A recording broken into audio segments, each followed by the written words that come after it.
Question है कि आपको इस बाइनोमियल के एक्सपेंशन में एंड से जो थर्ड टर्म है वो निकालनी है।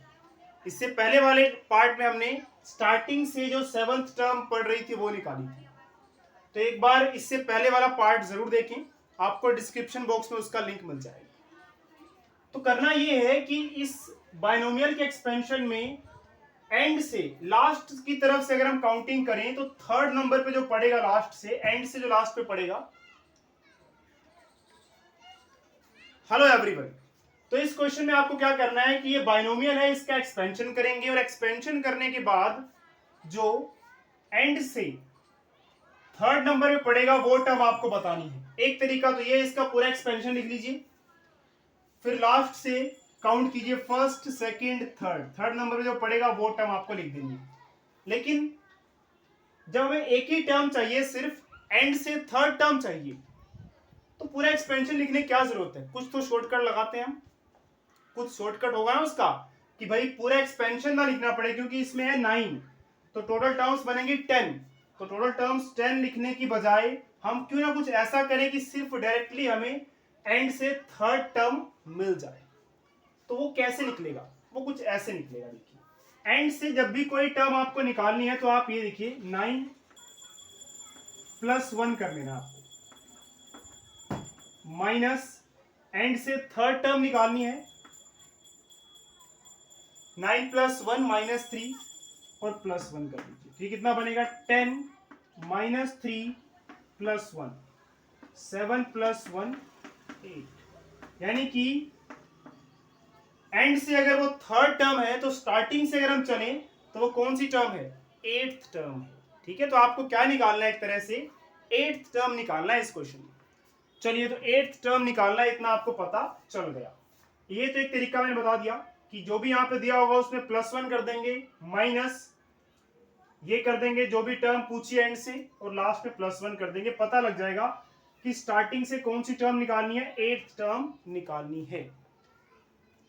ठीक है, या आप ऐसे भी सोचिए ना, यहाँ पे 9 है तो टोटल टर्म्स कितनी होंगी? 10 होंगी। तो मैं लिख देता हूं यहाँ पे एक टर्म, 2 3 4 5 6 7 8 9 10। टोटल टर्म्स कितनी होंगी? 10। कैसे पता लगा? क्योंकि यहाँ पे 9 है, जो यहाँ पे पावर होती है उससे एक ज्यादा टर्म्स बनती है, टोटल टर्म्स 10 होंगी। तो एंड से तीसरे नंबर पे कौन सी पड़ी है? देखिए, एंड से पहले नंबर पे ये, एंड से सेकंड नंबर पे ये, फर्स्ट नंबर पे है। एंड से अगर हम देखें तो एंड से ये सेकंड नंबर पे है और ये थर्ड नंबर पे है। एंड से अगर हम चले तो थर्ड नंबर पे कौन सी पड़ रही है? 8th टर्म ही तो पड़ रही है। तो वो जो मैंने आपको बताया कि n + 1 - 3 + 1, वो आप भूल भी जाएं तो सीधी सी बात है 10 टर्म्स इसमें बनेंगी। एंड से थर्ड टर्म है 1 2 3, ये रही 8th टर्म। तो आपको 8th टर्म निकालनी है बस। अब क्वेश्चन तो वैसे ही है जैसा आपने इससे पहले वाले पार्ट में समझा। तो आपको 8th टर्म निकालनी है, तो यहां पे लिखेंगे हम third term from and means 8th term from the beginning.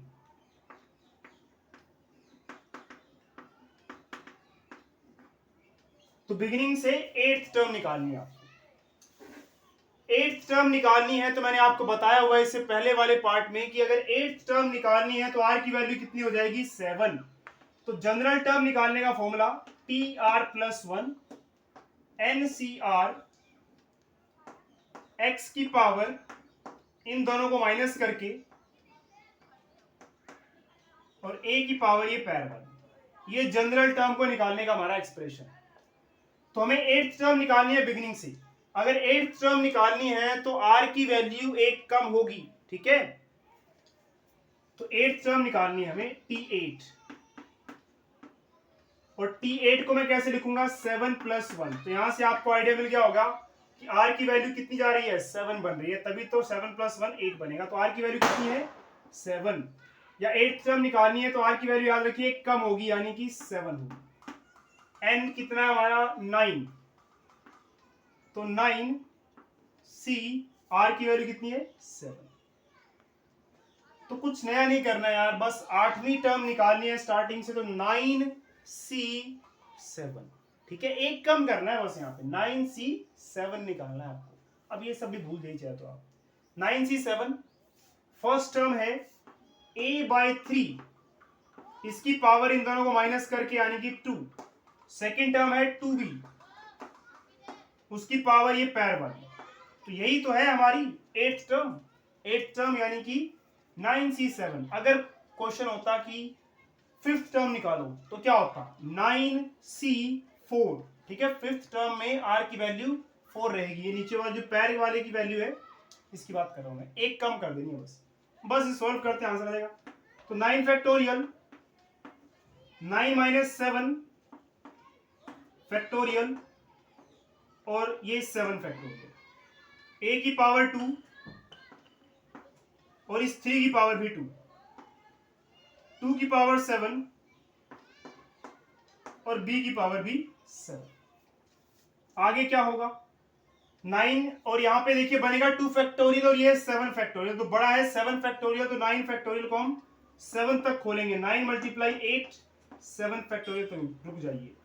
9 - 2 2 factorial और ये 7 फैक्टोरियल,